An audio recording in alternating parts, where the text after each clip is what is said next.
Did you know there was a war in which a general decided it wasn't enough to defeat enemy soldiers, he had to break an entire society's will to fight?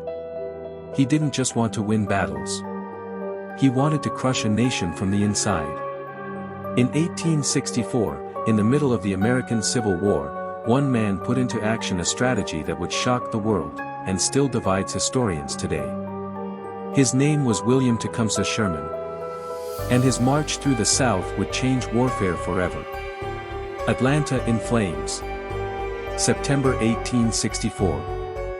After months of brutal fighting, Sherman captured Atlanta, one of the Confederacy's key industrial centers. The city was vital: factories, railroads, supply depots. But Sherman did not intend merely to occupy it. He ordered the evacuation of civilians. Families were forced from their homes. Wagons overloaded with belongings rolled down muddy roads. Children cried as soldiers set fire to strategic buildings. Soon, flames consumed warehouses, rail yards, and military facilities. The Georgia sky turned orange. For Sherman, this was not senseless cruelty. It was calculation. The idea of total war. Sherman believed war had to strike not only enemy armies but their ability to continue fighting.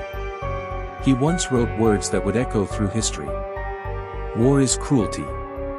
There is no use trying to reform it. In his view, the faster the South felt the devastating weight of conflict, the sooner it would surrender. From that belief came his most controversial campaign, the March to the Sea. The march begins. November 1864. Sherman left Atlanta with around 60,000 men. His destination, Savannah, on the Georgia coast. Between him and the ocean lay hundreds of miles of enemy territory. But there was something unprecedented. He cut his own supply lines. The army would live off the land. That meant confiscating food, burning crops, destroying barns. Soldiers tore up railroad tracks, heated the rails in bonfires, and twisted them around trees, the infamous Sherman's neckties. Plantations were stripped. Some estates were looted. Supply depots were blown apart. The objective was not mass civilian slaughter. It was something perhaps even more devastating psychologically. To show that the Confederate government could not protect its own heartland. Psychological terror. As Union troops advanced, rumors spread across the South. Stories traveled faster than the army itself. People said Sherman burned everything. That he left entire towns in ashes. That he freed enslaved people and encouraged mass escapes. Many landowners fled before the army even arrived. It became psychological warfare. With every mile, Confederate morale weakened. The sound of marching boots and snapping rails became a symbol of inevitability. The human cost. Although it was not a campaign of indiscriminate massacre, the destruction was immense.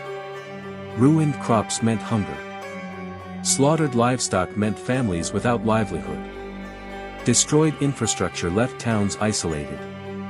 For Southern civilians, the march meant humiliation and despair. For many enslaved people, however, it meant hope. Thousands followed the Union Army, seeking freedom. But not all survived the journey. During chaotic river crossings and forced movements, there were deaths, abandonment, and severe suffering. Total war spared no one from hardship. Savannah and the Christmas Gift. December 1864. Sherman reached Savannah with little significant resistance. The city fell. He sent a message to President Abraham Lincoln offering Savannah as a Christmas gift. Militarily, the impact was enormous. The South was split in two. Its infrastructure lay in ruins. Its morale was shattered. Months later, the Confederacy would collapse.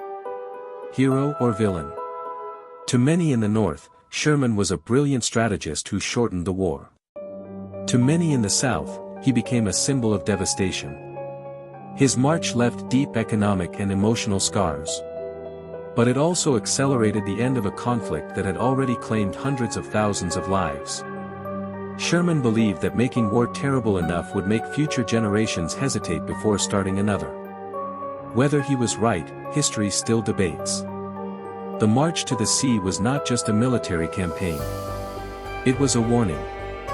A moment when war stopped being merely an army versus army confrontation and began striking at the heart of an entire society. And whether admired or condemned, it helped shape the modern concept of total war.